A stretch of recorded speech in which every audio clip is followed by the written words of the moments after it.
Denmark has summoned the U.S. envoy for clarification after a state broadcaster revealed individuals tied to Trump conducting covert operations in Greenland. The German government has approved a bill proposing a new law aimed at promoting voluntary military recruitment. The Guinness Book of World Records turns 70 and unveils several new records up for grabs. Denmark summoned the top U.S. diplomat in the country for talks on Wednesday. It comes after a Danish state broadcaster revealed the results of an investigation uncovering foul play on the U.S.'s part in Greenland, a semi-autonomous Danish territory. The report stated that at least 3 Trump-connected individuals were conducting covert influence operations in the territory in an effort to weaken Copenhagen's ties. Greenland has been the target of U.S. President Donald Trump, who's repeatedly voiced his desire to, quote, take control of the world's largest island. Trump says Washington needs to seize the island to boost its security and eliminate Russian and Chinese maritime threats in the Atlantic. Denmark and Greenland's sovereign governments have repeatedly dismissed Trump's remarks, asserting that Greenland is not for sale. The Danish public broadcaster did not clarify whether the Americans in question were working on their own initiative or acting on orders from Washington. Mark Stroh, who heads the U.S. mission in Denmark in an interim capacity, pending the appointment of a permanent ambassador, was summoned for clarification on the allegations.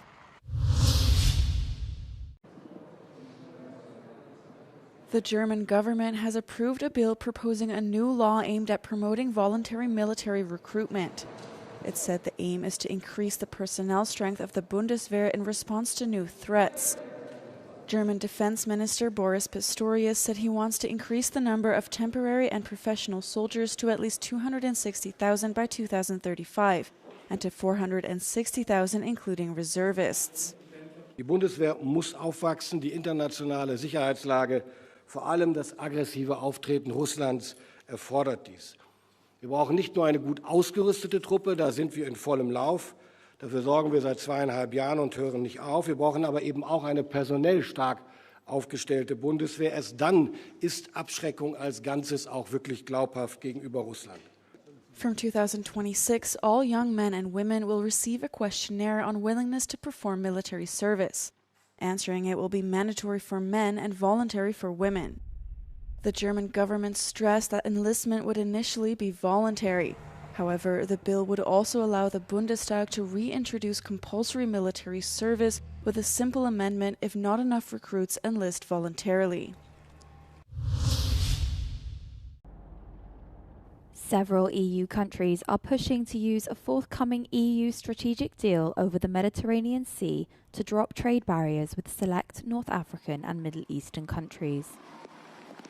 The deal relates to Algeria, Egypt, Israel, Jordan, Lebanon, Morocco, Libya, Palestine, Tunisia, and Syria.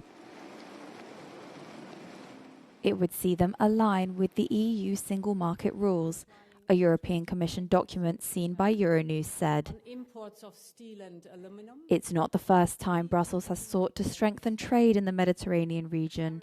A 1995 pact aimed to create the Euro-Mediterranean Free Trade Area, but never materialized. The document indicates member states are looking to go further to strengthen trade links with the region. The move comes as the EU is looking to diversify its trade ties amid instability in its trade relations with the US. It's time to choose between chaos and responsibility. Words of French Prime Minister François Bayrou, who on Monday called for a vote of confidence on plans for deep budget cuts. Bayrou, who has led a minority government since last December, on Tuesday said Parliament has 13 days to decide on this, warning that France is in danger. Despite opposition parties saying they will vote against him, Bayrou vowed to fight like a dog to win the 8 September vote. C'est un moment de clarification. Et c'est un moment de vérité. Alors je vois bien tous ceux qui, devant cette exigence de clarification, choisissent d'être purement et simplement les artisans du chaos. C'est le contraire de l'esprit de responsabilité et même de co-responsabilité que défend le courant démocratique, social, lucide, réformiste, qui soude les militants de la CFDT et qui est en partage avec les militants de la démocratie sociale. Tout le contraire de ce que ceux-là veulent.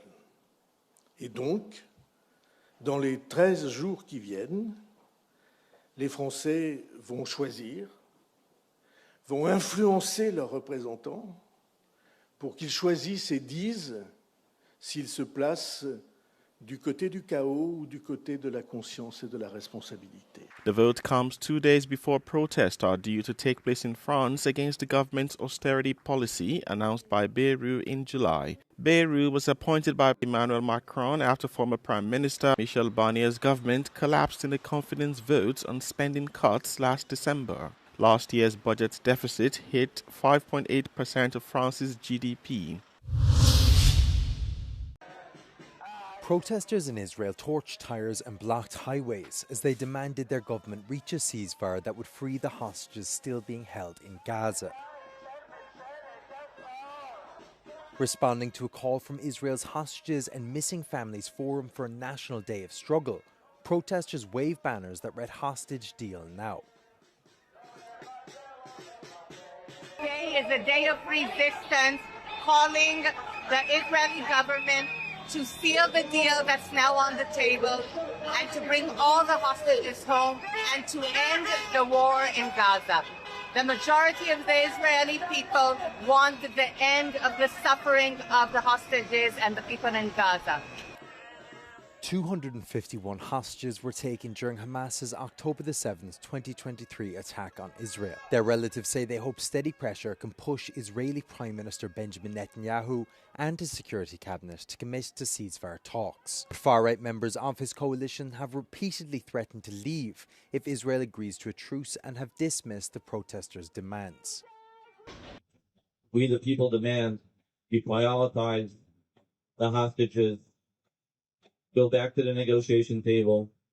There's a good deal on the table. It's something we could work with. It's something we could get a deal done to bring all the hostages back.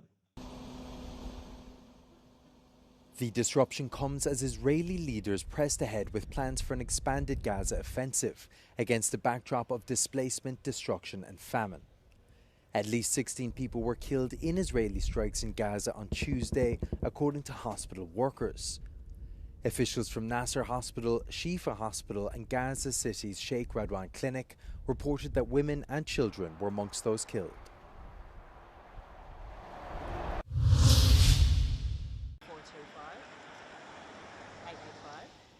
A massive manhunt for a gunman who killed 2 police officers in Australia's remote southeast is underway.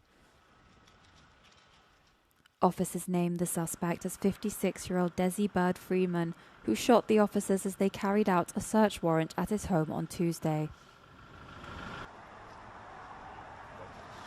Police said Freeman is heavily armed and experienced in wilderness survival skills as they searched the remote terrain for his whereabouts. Residents are advised to stay indoors. Police said it was too soon to say if the attack was ideologically motivated. Freeman is a known conspiracy theorist who previously expressed hateful comments towards police officers.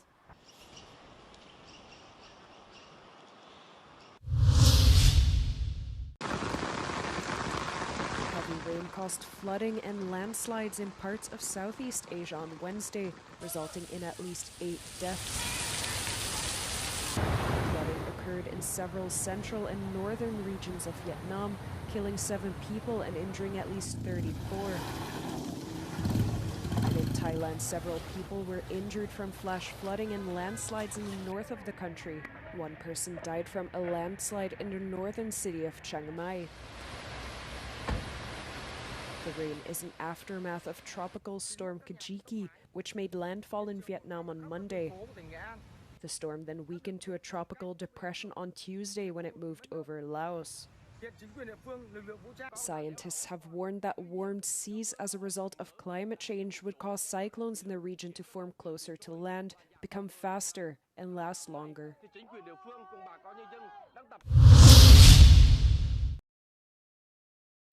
Guinness World Records is celebrating its 70th anniversary to mark the publication of their first volume in 1955. To celebrate, the organisation has unveiled 70 unclaimed records, such as the most whoopee cushion sat on in 1 minute. Other titles up for grabs are the most kisses in 30 seconds by a pair and the most anchovies eaten in 1 minute. 70 years of Guinness World Records, an amazing achievement, of course. And actually, I was here when we celebrated the 50th anniversary, because I've been in the company for 21 years. I think the biggest change that we've seen in the last few years has been that record breaking has become more democratic. Now there's a record for everyone, everywhere. In fact, our tagline this year is be part of it. We have inspired generations of people to break records themselves. And this year in particular, we have published a list of unbroken records. So these are records that we've been creating over the last few years, but nobody claimed them. So they're up for grabs. For those feeling more adventurous, one record up for grabs is for the person able to ascend the height of Everest by bicycle the fastest. The Guinness World Records book was born in the 1950s in Ireland out of inspiration on settling pub arguments. Since then, the franchise has sold more than 155 million books worldwide.